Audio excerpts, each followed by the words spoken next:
ये कहानी उत्तर प्रदेश के पुराने गांव नसीरपुर की है। एक ऐसा गांव जहां आज भी कुछ जगहों के नाम लेते ही लोग चुप हो जाते हैं। गांव से करीब 1 किलोमीटर दूर खेतों और कच्चे रास्तों के पार एक पुराना मकबरा था। वो कोई आम कब्र नहीं थी। उसके चारों तरफ आधी टूटी दीवारें, ऊपर छोटा सा गुंबद और एक लोहे का भारी दरवाजा था जो दिन में हमेशा बंद रहता था। लेकिन अजीब बात यह थी कि उस जगह को कोई रिकॉर्ड नहीं था, ना पंचायत में, ना पुराने कागजों में। फिर भी हर बुजुर्ग उस मकबरे के बारे में सब जानता था। दिन में वो जगह बस एक खंडर जैसी थी। दीवारों पर काई जमी हुई, जमीन पर सूखे पत्ते और बीच में एक पुरानी कब्र जिस पर हरे रंग की चादर पड़ी रहती थी, कभी नई, कभी फटी हुई, जैसे कोई उसे बदलता रहता हो, जबकि वहां कोई जाता नहीं था। लेकिन जैसे ही सूरज ढलता, उस जगह का माहौल बदल जाता था। कैसे? आइए देखते हैं। हवा अचानक ठंडी और भारी हो जाती। आसपास के पेड़ बिना हवा के ही हिलने लगते। और सबसे अजीब बात, मकबरे का दरवाजा खुद ब खुद हिलने लगता। कभी खुल जाता और कभी अपने आप बंद हो जाता था। गांव के लोग सख्ती से मना करते थे, सूरज ढलने के बाद उस मकबरे के पास मत जाना, वहां कोई रहता है। कहते हैं बहुत साल पहले एक फकीर रहता था, बाबा करीम शाह। वो बहुत चुप रहता था, कम बोलता था और हमेशा उसी मकबरे के अंदर बैठा रहता था। एक दिन वो अचानक गायब हो गया। किसी ने उसकी लाश नहीं देखी, ना कोई जनाजा हुआ। बस वो था और फिर नहीं था। लेकिन उसके बाद से रात में उस मकबरे के अंदर किसी के बैठने की खबर आने लगी। गांव का लड़का इमरान, जो कभी कभी कुछ मस्ती करने के मूड में रहता था, कभी कहीं जाता, कभी किसी को परेशान करता और कभी कभी किसी रहस्यों को सुलझाता था। एक शाम उसने सोचा, क्यों ना मकबरे के अंदर जाया जाए, देखा तो जाए कि वहां चल क्या रहा है, कौन आकर बैठता है और क्या ये सच भी है। उसके दिमाग का हलवा बस पक ही रहा था कि अचानक एक बाबा ने उससे कहा, बेटा, नहीं नहीं, बेटा नहीं, वहां मत जाना। वहां जो जाता है वहीं का हो जाता है। सबने उसे रोका, लेकिन उसकी जिद्दी स्वभाव उसे वहां खींच ले गई। रात करीब 2 बजे वो टॉर्च लेकर अकेला खेतों के रास्ते मकबरे की तरफ निकल पड़ा। रास्ता सुनसान था, दूर दूर तक कोई इंसान नहीं, बस झिंगुरों के आवाज और कभी कभी दूर से कुत्तों के भौंकने का स्वर सुनाई देता। जैसे जैसे वो मकबरे के करीब पहुंचा, उसे महसूस हुआ कि हवा अचानक ठंडी हो रही है और उसके कदम भारी होते जा रहे हैं। उसे ऐसा लग रहा था जैसे हर तरफ से कोई उसे देख रहा हो। उसे अजीब सा महसूस हो रहा था। कहीं से कोई आंखें नजर आ रही थी, कहीं कोई खड़ा दिख रहा था। लेकिन जैसे ही वो गौर करता, वहां उसे कोई नजर नहीं आता। उसे लगता कि जैसे उसके दिमाग का वहम हो, लेकिन वो तो कुछ और ही था। वो आगे बढ़ता ही जा रहा था। मकबरे का गेट खुला हुआ था, कभी बंद दिख रहा था।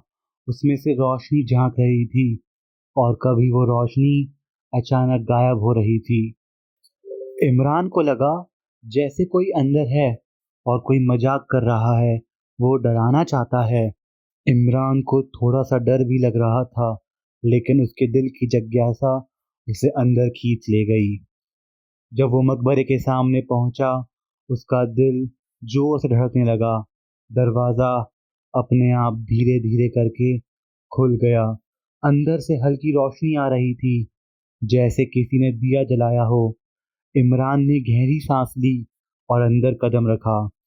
जैसे ही वो अंदर गया, उसे तुरंत अजीब सा साया महसूस हुआ। जैसे कोई उसे छू कर गया हो।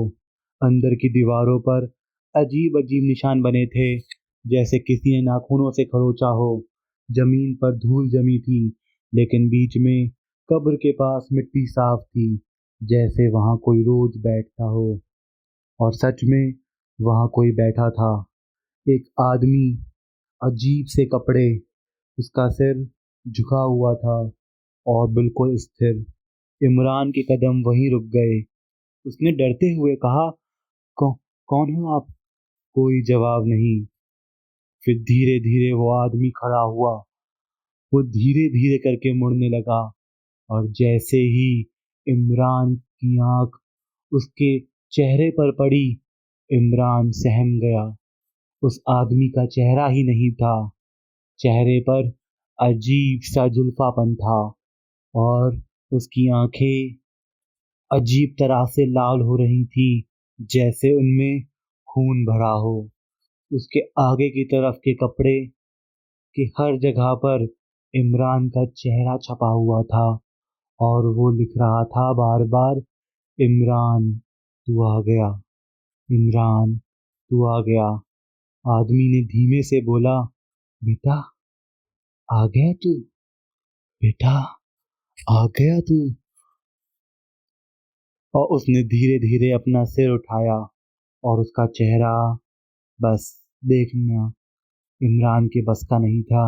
इमरान खड़े खड़े बेहोश हो गया और एक अलग ही दुनिया में पहुंच गया। जब उसने आंखें खोली तो देखा वो अतीत में आ गया है। सब कुछ बहुत पुराना हो गया है, हर चीज बिल्कुल पुरानी हो गई है, उसके कपड़े भी, और वो आदमी अब भी सामने ही खड़ा था।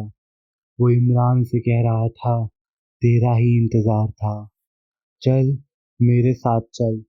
लेकिन इमरान ने मना कर दिया। और फिर वो आदमी बोला, तू देर से आया है, जल्दी मेरे साथ चल।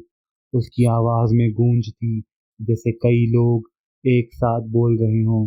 इमरान पीछे हटने लगा। तभी धड़ाम, मकबरे का दरवाजा अपने आप बंद हो गया। अंधेरा, बिल्कुल अंधेरा छा गया, और वो आदमी अब उसकी तरफ बढ़ रहा था। हर कदम के साथ जमीन से आवाज आ रही थी।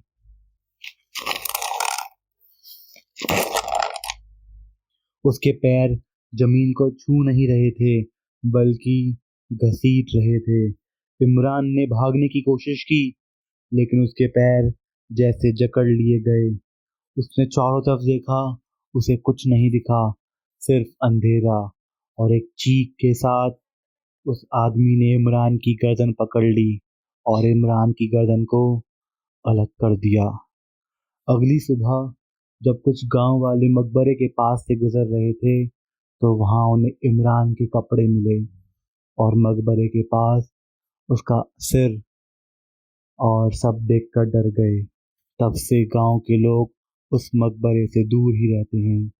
इमरान का निचला हिस्सा कभी नहीं मिला, और आज भी लोग उसकी कहानी सुनाते हुए डर से कांपने लगते हैं। अगर तुम्हें कभी रास्ते में मकबरा दिखाई दे और वो अजीब तरह से हिल रहा हो, उसका दरवाजा, तो उससे दूर ही रहना। हो सकता है वो बूढ़ा आदमी आपका इंतजार कर रहा हो।